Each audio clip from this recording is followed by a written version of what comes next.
Thank you, Mr. Shaw. Mr. Ayuba, the two sides of this thing, whether the law has a human face or not having a human face, he's already said there's no excuse for breaking the law.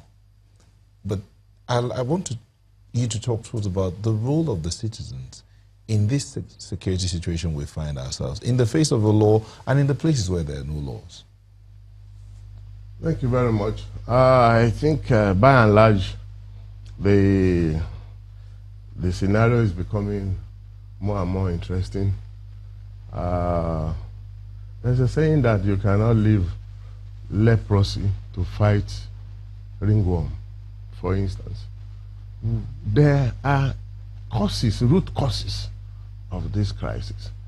And going back to the microcosm of the state as a subunit of a national entity, the governors of the state have the responsibility to protect the citizens, even though they are referred to as the chief security officers of the state.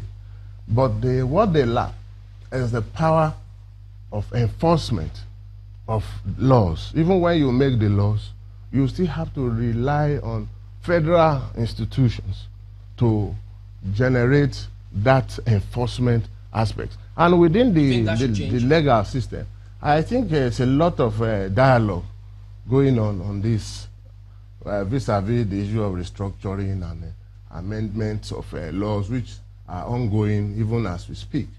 But the real core issues, I'm surprised, are not still being discussed and addressed. Because when you look at the root causes of some of why are the herdsmen heading southwards? They're heading southwards, one, because there is insecurity in the north.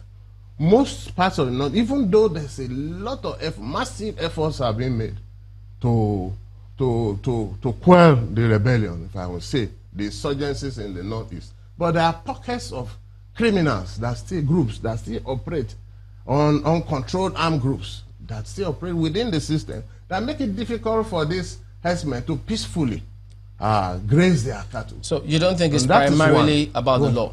It's not just the law. The security issue is there. If I cannot stay peacefully in my traditional environment, I have to look for a place where I think, a safe haven, where I think I can get some kind of climate. They keep moving south and they will continue to move south unless those issues of desertification, the intense drought. If you go to the far north, the fringes of this country, you'll be amazed at what the recession of the Lake Chad has done to Nigeria. I can tell you, because I've visited most of these areas during some operational visits that I've been to, ranging through Maiduguri, Mongunu, through Baga, then to places like Metele, that are the fringes between Niger, Chad, and Nigeria. You will find just sand dunes. You will see carcasses of cattle that have died due to lack of water. Somebody dammed the Lake Chad, for God's sake. Some country dammed the Lake Chad, and the Lake Chad, as of today, has receded for over 200 kilometers, and then creating that void, which is supposed to have been occupied by a mass of water, which should have been used for grazing, agriculture, and other purposes. Nobody is talking about that. The issue of producing a green canopy is being discussed as a trans-African initiative, that all these areas that have lost the vegetation should deliberately be afforested. They should now restore the environment. What is being done about this? These are issues that we need to tackle at the level of the federal and then the state government.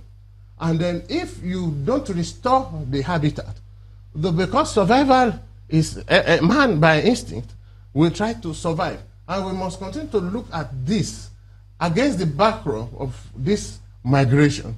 And then going back to the issue of arms, it's illicit for you to even bear arms without license. And if you are caught with the arms should be seized, and also it should be destroyed. Because we heard the emir there say, we told them they have agreed to lay down their arms. Yeah, Well, We heard it just now. I was not at the meeting, but what I heard was about laying down arms. Talking. Those are measures that could be going on to mediate, to provide just some kind of stopgap measures. But what must be done is deliberate disarmament. Deliberate disarmament. And it has to be done zonally, starting from the conflict areas. You must make sure that then the military and security authorities are empowered. Is this sustainable, though, to disarm?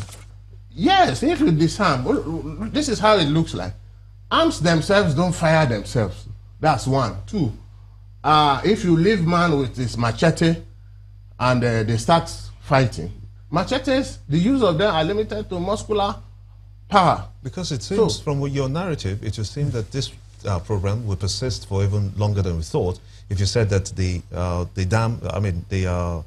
lake has been dammed, and then the level of encroachment of the desert is even more now, that means it's a long-term effect that we're going to be faced with for a long time. But by and large, funds have been given to state governments for ecological funds and all this.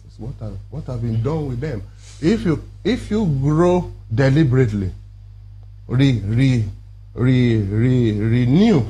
the damaged habitat, first of all, and then ensure that there's security for these herdsmen as well as the farmers. It's all about reducing contact, and it's all about survival.